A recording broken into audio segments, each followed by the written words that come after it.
Hey everyone, and welcome back to Barcel. Today's story is one of those cases that sounds almost impossible to believe. It starts with a series of brutal murders targeting wealthy families, but just when investigators think they're finally closing in on the killer, everything changes. The deeper they dig, the darker the mystery becomes. One killer, two completely different murder patterns, and a shocking truth that no one saw coming. So grab your favorite drink, sit back, and let's jump right into today's story. Our story begins in Seoul, South Korea, on October 9th, 2003. Police received an emergency call reporting a horrific crime inside a luxurious home located in one of the wealthiest neighborhoods in the city. The person who made the call was the homeowner himself. After returning home from work, he opened the front door expecting a normal evening. Instead, he walked into a nightmare. He immediately called the police. When detectives arrived, even the most experienced officers admitted they had never seen anything quite like it. The house felt strangely silent, almost heavy, like something evil had happened inside. As investigators stepped through the entrance, they discovered the first victim, lying near the bathroom. It was the homeowner's elderly mother. She had been beaten so violently that the floor around her was covered in blood. Continuing farther inside the house, detectives reached the kitchen. Near a large fish tank, they found the homeowner's wife. She had suffered the same horrific fate, whose skull had been crushed by repeated blows from an incredibly heavy object. The force of the attack was so extreme that investigators couldn't immediately determine what kind of weapon had caused those injuries.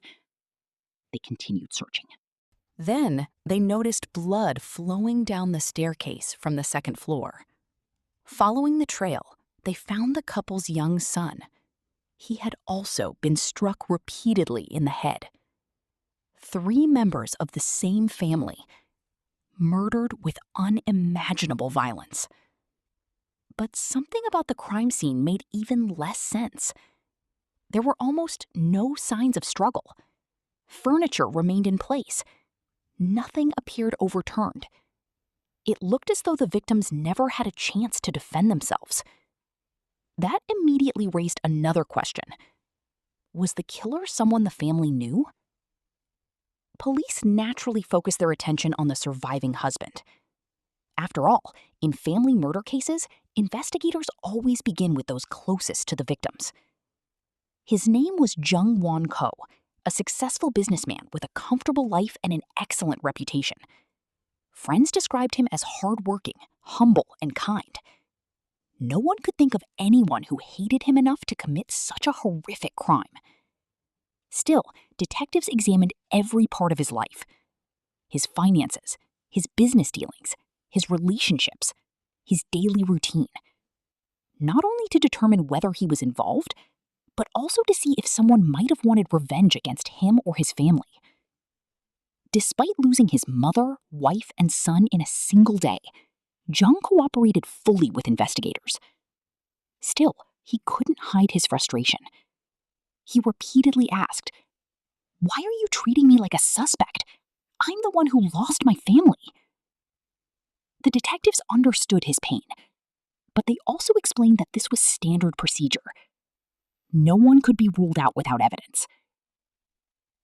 As the investigation continued, something heartbreaking happened.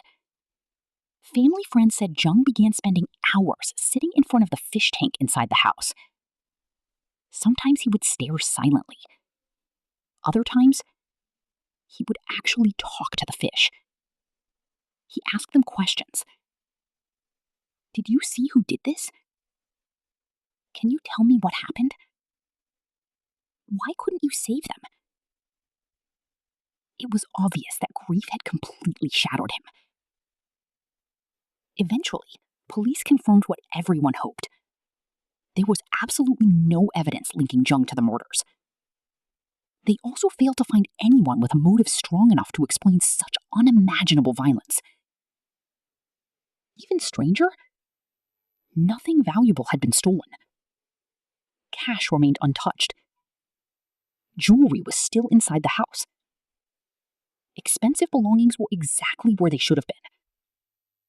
This clearly wasn't a robbery. The only useful piece of evidence detectives recovered was a single shoe print left behind by the killer. It didn't match anyone living in the house. They carefully photographed it and preserved it, hoping it might become useful later.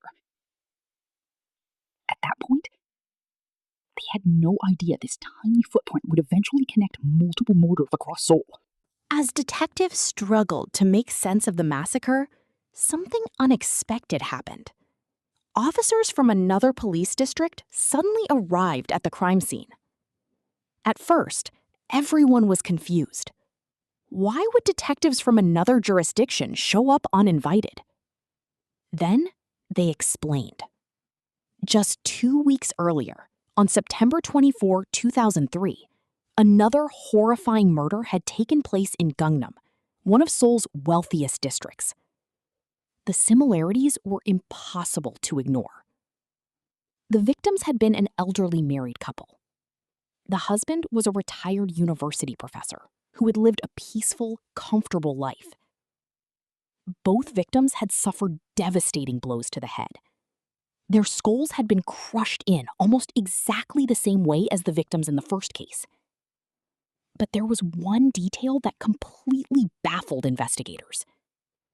Inside the bedroom closet sat a locked box. When detectives opened it, they found stacks of cash, expensive jewelry, and valuable belongings worth tens of thousands of dollars. Nothing had been touched. Not a single item was missing. If robbery wasn't the motive, then what was? Investigators interviewed relatives, neighbors, friends, former coworkers, anyone who might have had a reason to hate the elderly couple. But once again, nothing. No enemies, no major family disputes, no financial conflicts. It was as if someone had chosen them completely at random. 2 brutal murder scenes, 2 wealthy households, no stolen property, the same overwhelming violence, the same mystery. The biggest puzzle, however, was still the murder weapon.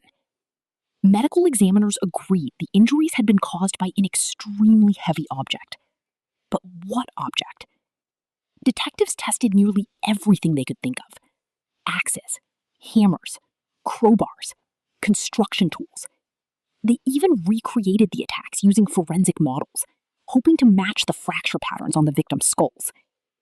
Nothing fit perfectly. Whatever weapon the killer had used, it wasn't something investigators immediately recognized.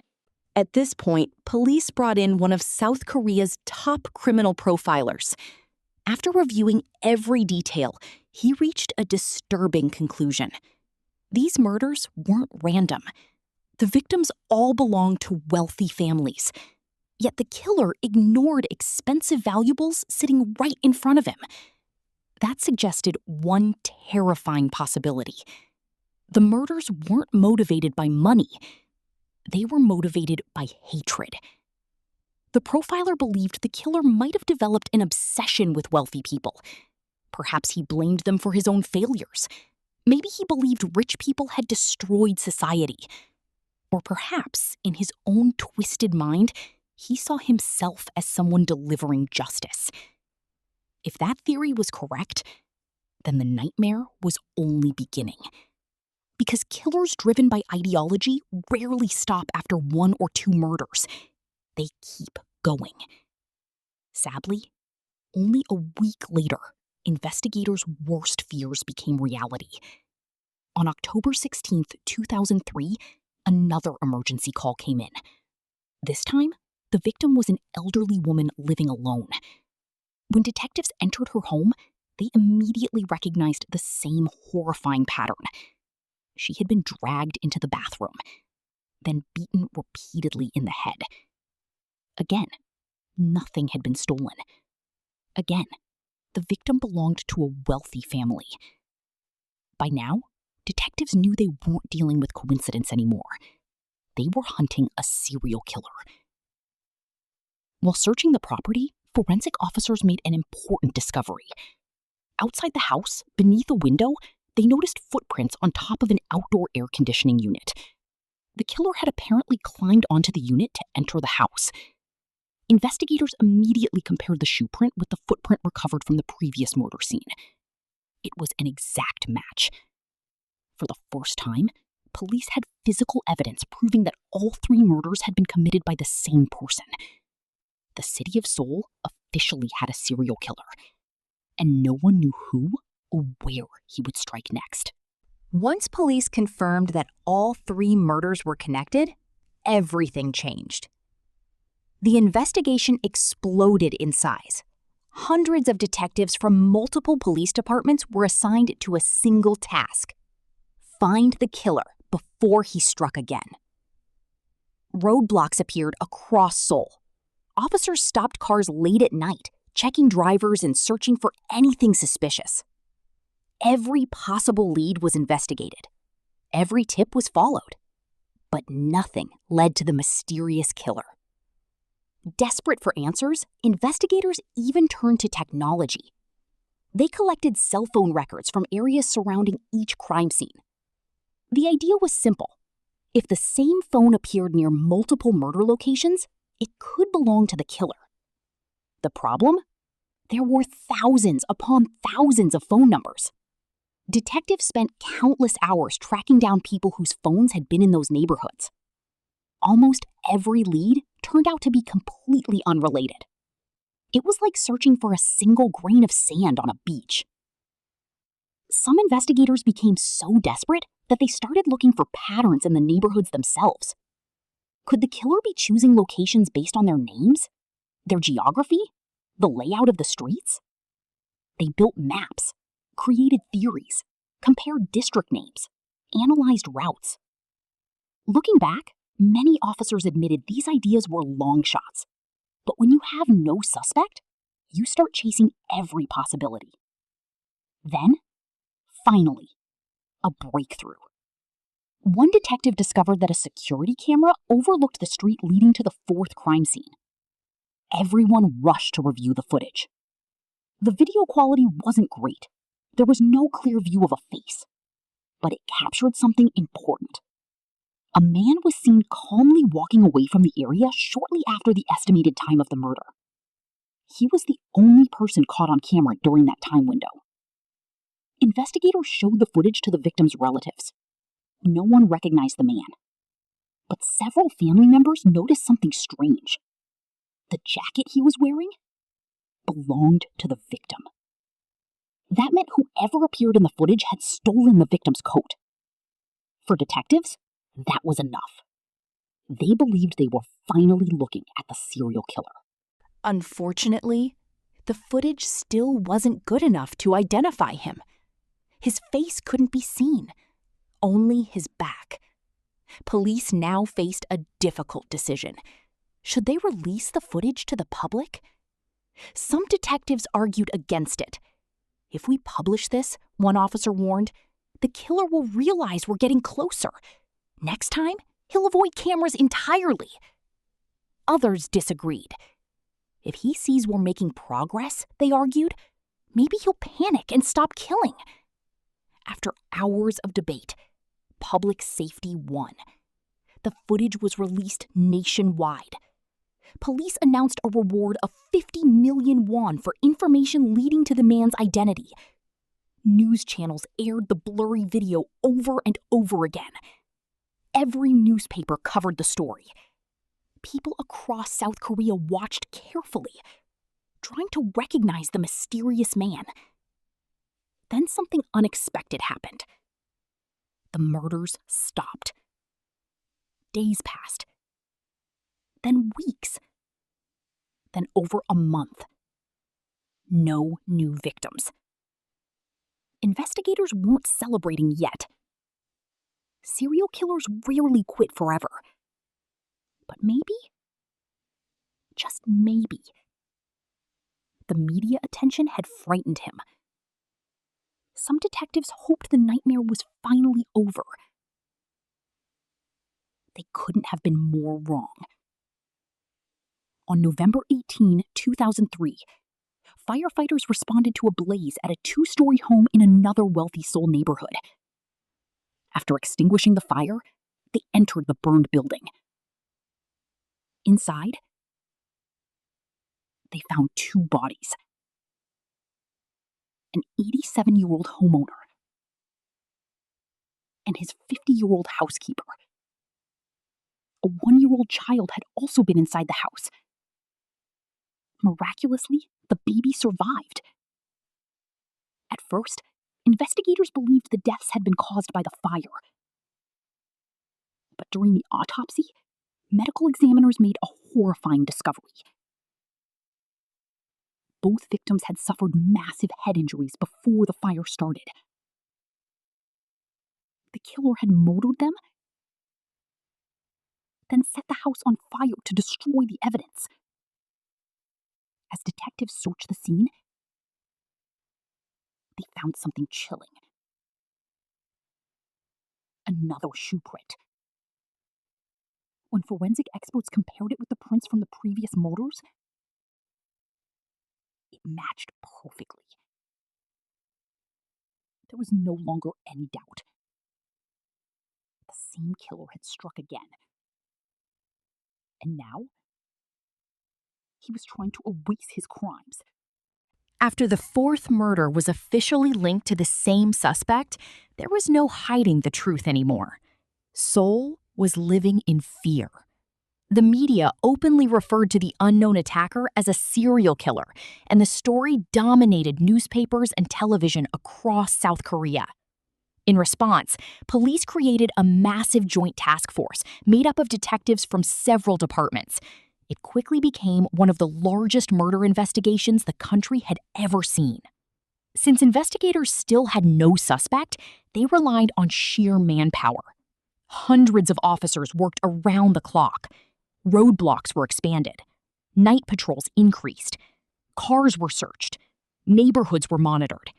Every tiny clue was treated as if it could finally lead them to the killer. Yet nothing worked. Months passed. Then, silence. No new murders. Some detectives cautiously wondered if the killer had disappeared for good. Others weren't convinced. Experienced investigators knew that serial killers rarely stopped forever. Sooner or later, they almost always came back. Then, as 2004 began, something strange happened. A completely different series of murders started appearing across Seoul. This time, the victims weren't wealthy homeowners. They were young women walking alone at night. The first victim was a high school student. After attending a family gathering at her grandmother's house, she began walking home. She never made it. A man attacked her from behind and stabbed her multiple times before disappearing into the darkness. A few days later, another victim, a college student. She had spent the evening with friends before heading home alone. She too was ambushed from behind and stabbed to death. Then came another attack. A married woman was walking home late at night when someone rushed her from behind with a knife. Unlike the others, she survived, but her injuries left her permanently disabled. As more attacks occurred, investigators noticed a terrifying pattern. Every victim was female. Every attack happened at night. Every victim was alone. The killer always struck from behind, then vanished before anyone could react. Police immediately believed they were facing another serial killer. But this raised an almost unbelievable question. Was this the same man? Or was Seoul now dealing with 2 serial killers at the same time? The theories divided investigators. Some believed the original killer had simply changed his methods. Others argued it was impossible. Everything was different. The victims, the weapon, the crime scenes, the locations. Nothing matched the murders of wealthy families. Still, no one had an answer. Police flooded the neighborhoods where the attacks were happening. Many officers worked undercover. They dressed like ordinary civilians. Some waited inside unmarked cars.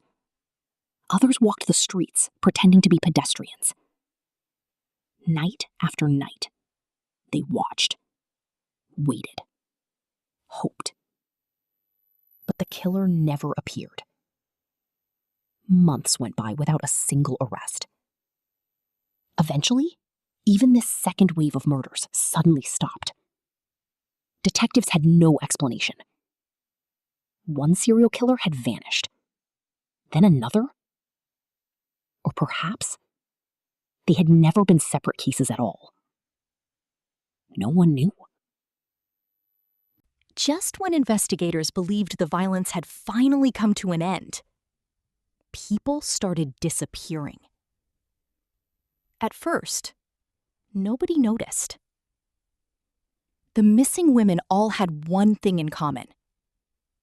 They worked in Seoul's illegal sex industry. Because prostitution was illegal in South Korea, many of these women lived completely off the radar. If one of them suddenly disappeared, very few people asked questions. Some had cut ties with their families years earlier. Others constantly moved from one location to another. To outsiders, it looked like they had simply left.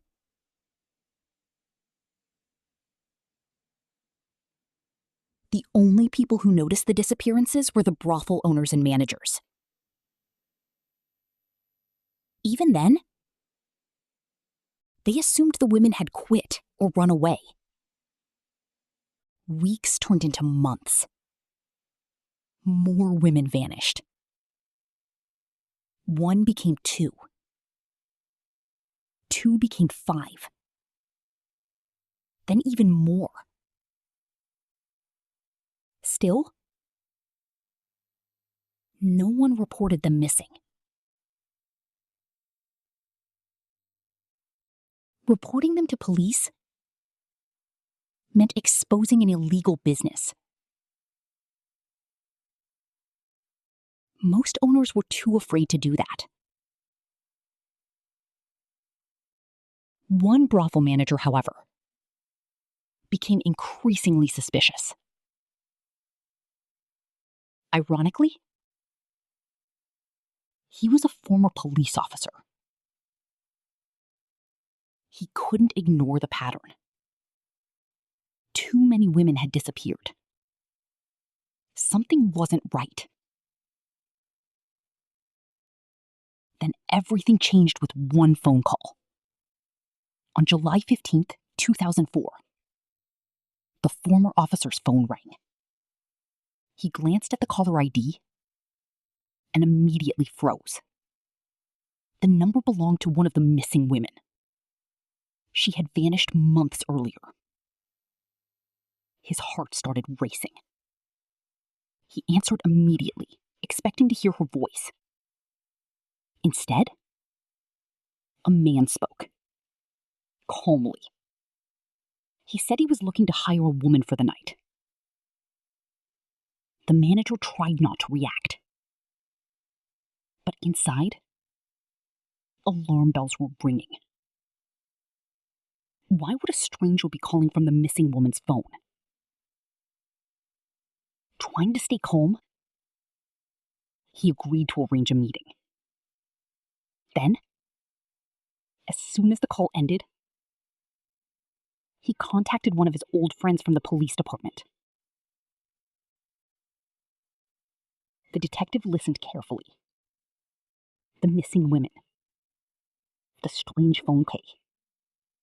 The victim's cell phone. None of it felt like a coincidence. The detective decided they couldn't afford to wait. They would set a trap. Working together, they chose one of the women from the brothel to pose as the client's appointment. She wasn't told the full story. Police didn't want to panic her.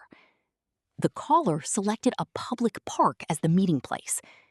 undercover officers spread out across the area. The detective watched from a distance. Everyone waited. The woman arrived exactly where she had been instructed. Moments later, her phone rang. It was the client. He had seen her from a distance, but instead of approaching, he canceled. His reason sounded almost ridiculous. She's too tall.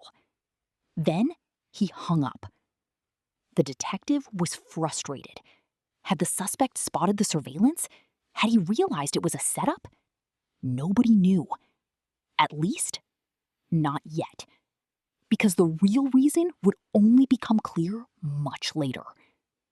A few minutes later, the phone rang again. It was the same man. This time, he made a simple request. Send someone shorter. The detective and the former officer exchanged a quick look. This was their second chance, and they weren't going to waste it. The second woman arrived at the park just a few minutes later. Unlike the first attempt, the man accepted her. From a distance, the detective finally got his first clear look at the suspect. He appeared calm, completely ordinary. There was nothing about him that made him stand out. But the detective wasn't taking any chances. As soon as he confirmed the man's identity, he quietly called for backup. Within minutes, several officers surrounded the area. The detective gave the signal. Move! Police rushed toward the suspect from every direction. For a split second, the man looked completely surprised. Then, he exploded. Instead of surrendering, he fought with incredible violence. He punched, he kicked, he struggled with everything he had. Even after several officers tackled him to the ground, he refused to stop resisting. It took 5 or 6 officers working together just to get handcuffs on him. The detective immediately knew one thing. Innocent people don't fight this hard. The suspect was taken to the police station for questioning. His name was Yu Young Chul. He was 34 years old. At that moment, investigators had almost no physical evidence against him. The only thing connecting him to the missing women was the cell phone he had used. So detectives began asking simple questions. Why did he have one of the missing woman's phones? Where was she? Who was she with? Yu simply smiled. Sometimes he stayed completely silent. Other times, he answered with meaningless nonsense. Hours passed. The detectives weren't getting anywhere. One investigator decided to pressure him. Yu ignored every question. Another detective tried. Still nothing. Finally, one officer lost his patience. He slammed his hand on the table and shouted, "Stop playing games!" Yu slowly looked up. For the first time, his expression changed. His eyes filled with anger. The room suddenly became silent. Then, he leaned forward. A strange smile spread across his face. You really want to know what happened? The detectives didn't say a word. Yu laughed. A cold, almost satisfied laugh. Then, he said something that sent chills through the entire room. I've killed far more people than you could ever imagine. Every detective froze. They had expected a murderer. They hadn't expected a confession like this. One investigator carefully asked, "How many?" Yu looked directly at him, still smiling. Then he answered, "Enough that you've already lost count." The room fell completely silent. At that moment, the detectives realized they weren't questioning an ordinary criminal.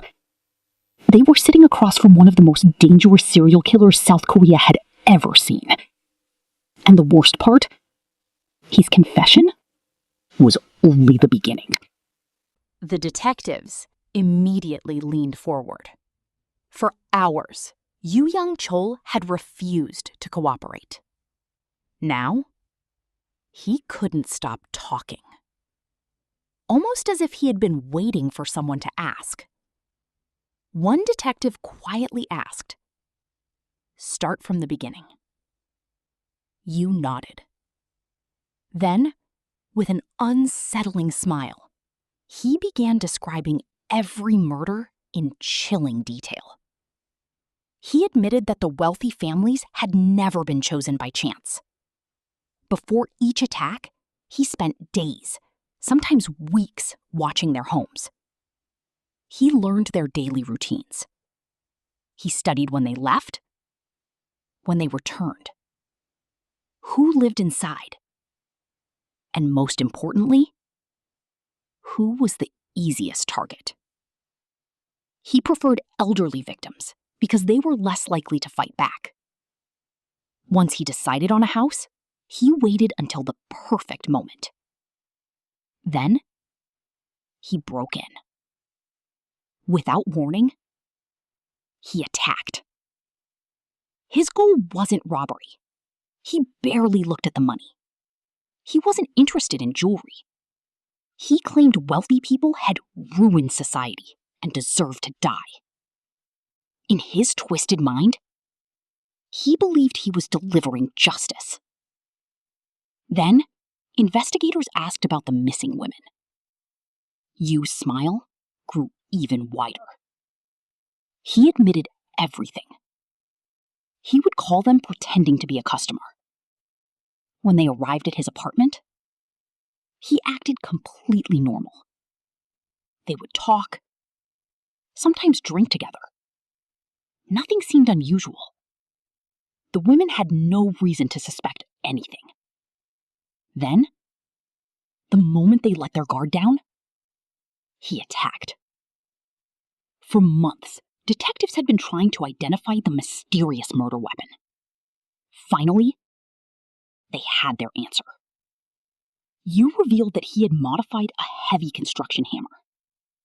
He shortened the handle so it could be swung more easily inside small rooms. It wasn't an ordinary household hammer. It was designed for breaking concrete. And he had turned it into a weapon.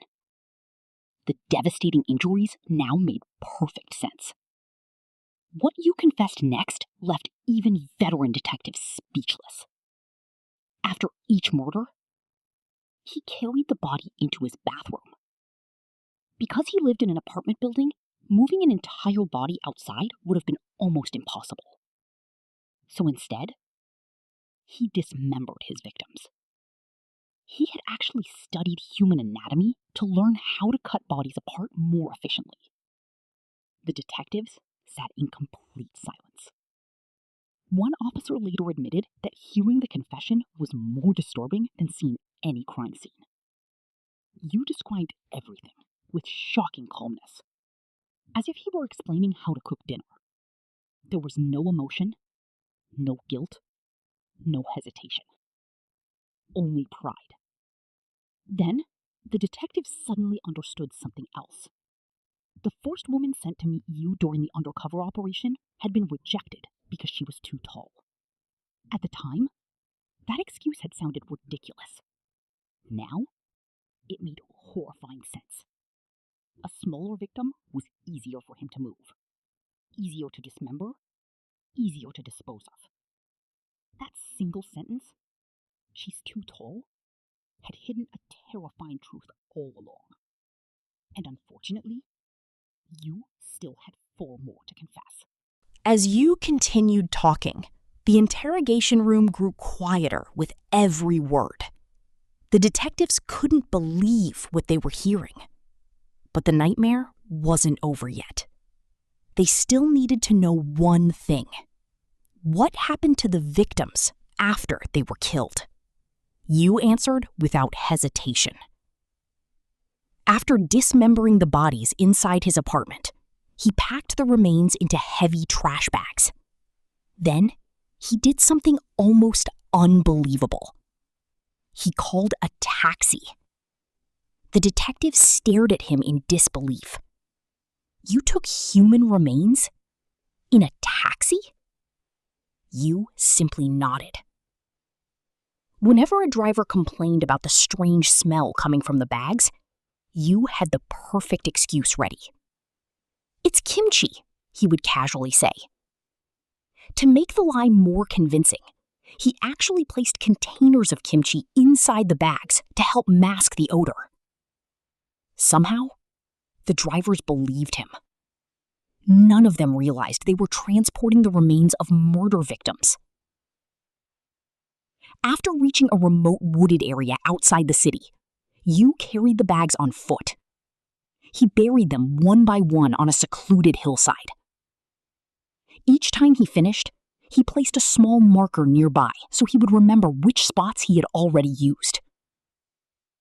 Over the course of several months, that hillside slowly became a hidden graveyard. Investigators listened in horror as you calmly described every burial location. There was no sign of regret, no sadness, no remorse. Instead, he almost sounded proud of how carefully he had planned everything. Several detectives later admitted they struggled to hide their emotions during the interview. Even experienced homicide investigators had never encountered someone so cold. Police immediately organized search teams and brought you to the burial site. The moment he pointed toward the first location, forensic investigators began digging. It didn't take long. Within a short time, they uncovered the first set of human remains. Silence fell over the scene. Everyone knew there would be more. Over the next several hours, investigators recovered victim after victim. Each discovery confirmed another part of Yu's confession. The scale of the crimes was even worse than anyone had imagined. News of the investigation spread across South Korea almost instantly. Television crews gathered near the search site. Reporters broadcast live as forensic teams carefully recovered evidence. For the first time, the country came face to face with the man accused of terrifying Seoul. Although his face was partially covered, cameras followed every step as detectives escorted him between crime scenes.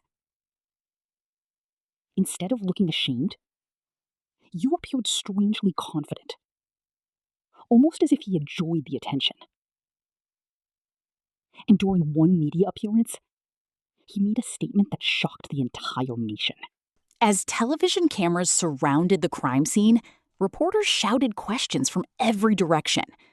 Most criminals avoid the spotlight. Yu Young-chol was different. He seemed to enjoy it. When journalists asked if he had anything to say to the victims' families, everyone expected at least a hint of remorse. Instead, he delivered a chilling speech. He claimed he had been chosen to punish people who were corrupting society. According to Yu, wealthy people deserve to die. Sex workers deserve to die. He portrayed himself as some kind of messenger carrying out justice. The detectives listening nearby couldn't believe what they were hearing. There wasn't a trace of guilt in his voice, only arrogance. After the media event, investigators obtained a search warrant for Yu's apartment. At first glance, everything looked surprisingly normal. The rooms were clean. Nothing appeared suspicious.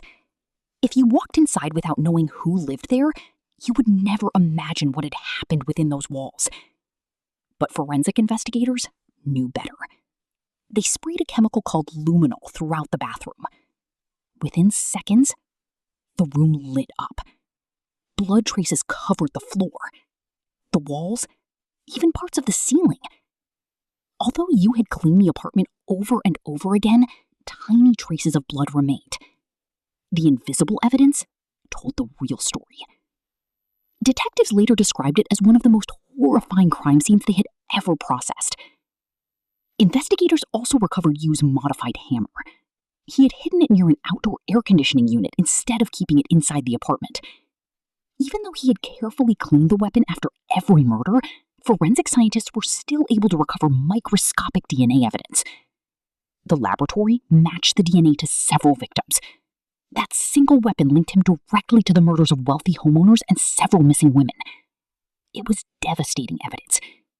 But there was still one mystery: the stabbing attacks against women walking alone at night. You had confessed to those crimes during questioning. However, police couldn't find the knife. No forensic evidence connected him to those murders. The confession alone wasn't enough to prove he had committed them. At the time, investigators believed they had solved every case. They thought he was responsible for all of it. They were wrong, and it would take another 2 years before they discovered the truth. Even with Yu's detailed confession, investigators still had one unanswered question.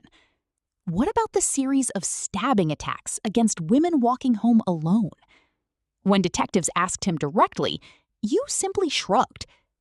"Yeah, I did those too." The answer surprised everyone. The attacks were completely different from his previous crimes. The victims were different, the weapon was different, even the locations were different. Still, Yu insisted they were all his work. At the time, investigators accepted his confession. After all, he had already admitted to so many murders. Why would he lie? As the investigation continued, forensic teams searched desperately for the knife used in those attacks. They searched rivers, construction sites, wooded areas, anywhere Yu claimed he might have thrown it away. Nothing was ever found. Without the murder weapon, there was no physical evidence connecting him to those stabbings, only his confession. Still, prosecutors included those murders in the case. Everyone believed the mystery had finally been solved. But they were wrong. 2 years later, in 2006, police arrested another serial killer. His name was Jung Nam-gyu. As detectives questioned him, they made a shocking discovery. He confessed to the exact same stabbing murders that Yu had claimed were his. At first, investigators thought he was lying. Then they began checking the evidence again. Every detail, every crime scene, every timeline. Everything pointed to Jung, not Yu. The DNA, the methods, the movements, it all matched.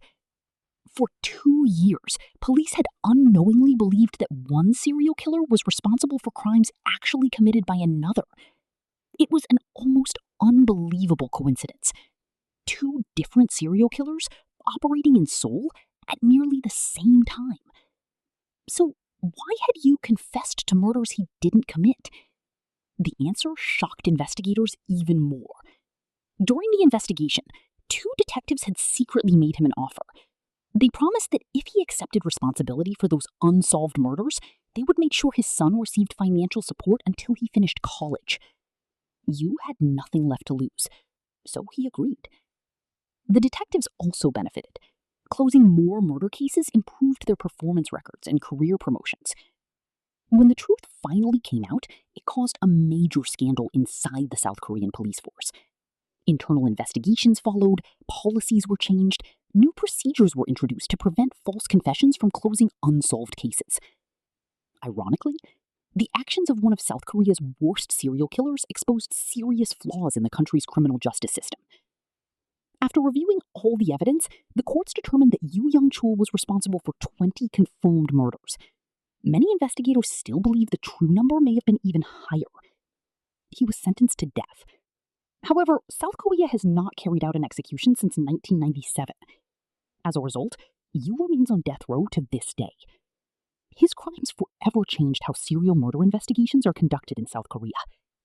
One careless phone call, one mistake, that was all it took to end the killing spree. After months of believing he was untouchable, Yu became overconfident. Using one victim's cell phone to contact another victim led detectives straight to him. Sometimes, even the most dangerous criminals are brought down by the smallest mistake. And that's the end of today's story. If you enjoyed this case, don't forget to like the video, subscribe to Barcel, and turn on notifications so you never miss another true crime story. Trust me.